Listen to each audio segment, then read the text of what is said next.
Hello campers and fellow camp song lovers. I've got the second chapter of Selfish or Brownie Scout for you. It's chapter 2, The New Troop Meets.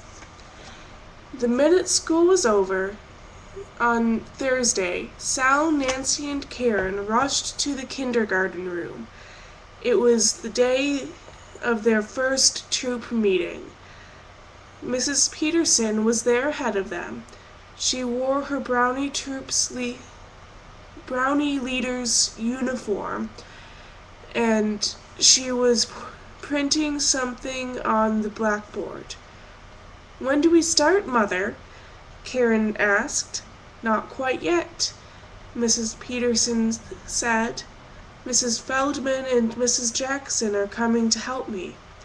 And if all the brownies in the new troop are here today, we'll have 14 girls.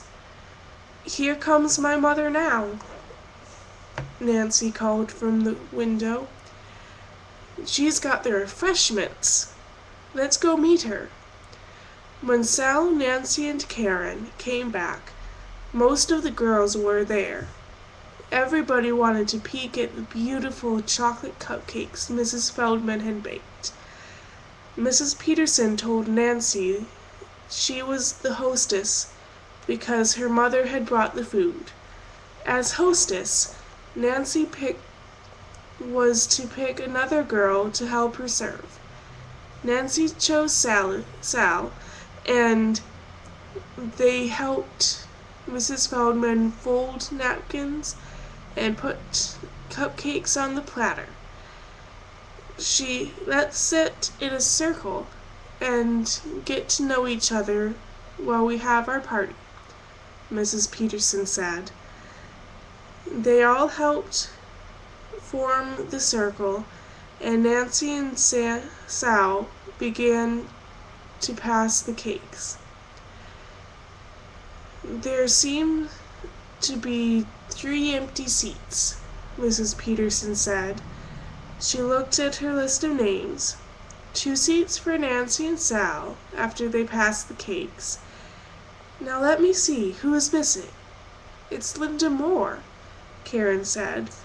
"I saw her out in the hall when I came in."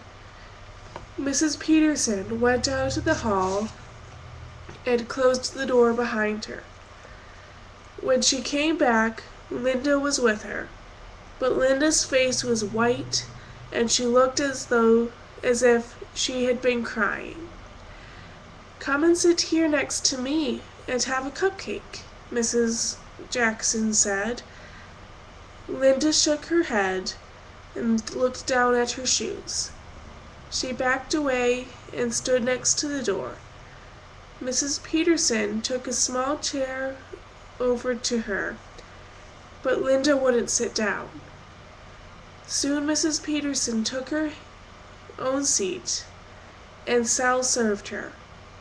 The girls had left the biggest cupcake with the thickest icing for the leader. "My, this is good," Mrs. Peterson said after her first bite. "Now let's go around the circle and each say our names. First, I want to be sure that you all know the 3 mothers who are the leaders of Troop 12. I am Mrs. Patterson, and the 2 assistant leaders are Mrs. Feldman and Mrs. Jackson. Nancy and Betty's mothers. We are going to spend some time at each meeting just getting to be friends and talking about brownies.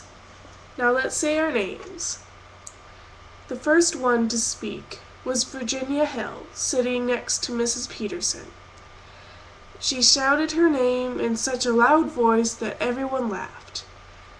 Virginia's nickname was Ginger, partly because she was so full of pep, and partly because of her freckles and ginger hair. In class, Ginger was noisy and hopped in and out of her seat all day long. Brookdale was a small town, and Sal knew most of the girls. There was Nancy Feldman, Karen Peterson, and Betty Jackson, whose mothers were leaders. There was Linda Moore, still standing by the door. When her turn came, she said her name so softly nobody could hear it. There were Doris Cohen and Carol Page, who lived near Sal.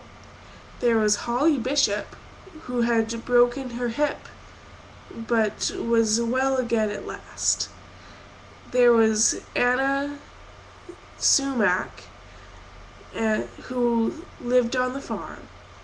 There was Sal Fisher herself, who so busy looking around the circle she forgot to say her own name when her turn came. There were also some girls Sal didn't know, but who knew each other very well. They were all in the other second grade class, and their names were Alice Brooks, Tony Palma, Ruth Sisto, and Pat Connolly. Sal was glad to see that Alice was plump and that Tony's hair, like Sal's own, was straight as a stick. And here's a picture of the whole group.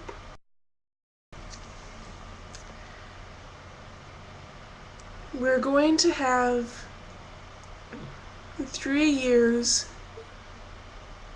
to have lots of happy times together and becoming very good friends, Mrs. Peterson said. We'll meet every Thursday afternoon until spring. Sometimes we'll stay right here and work together, and sometimes we'll go on hikes or trips or to visit at each other's houses. Right now, Sal thought she'll tell about going to the farm next week. But instead, Mrs. Peterson went to the blackboard where she had been printing before the meeting. "This is the Brownie Scout promise," she said. "We're going to say it together at meetings, and all week between meetings. We'll try to keep it. It's an important promise. Let's stand up now and read it together, and think about what it means as we say it." Sal could read the words easily, and she knew what they meant too. She looked over at Linda and saw her lips moving with the others as they said the Brownie Scout promise for the first time. "I promise to do my best to love God and my country, to help people every day, especially those at home." Everyone read softly except Ginger, who shouted, but Mrs. Peterson seemed not to notice. "I have a few more things to tell, and then it will be your turn to ask questions," Mrs. Peterson said. She showed them the Brownie Scout salute, and they all tried it.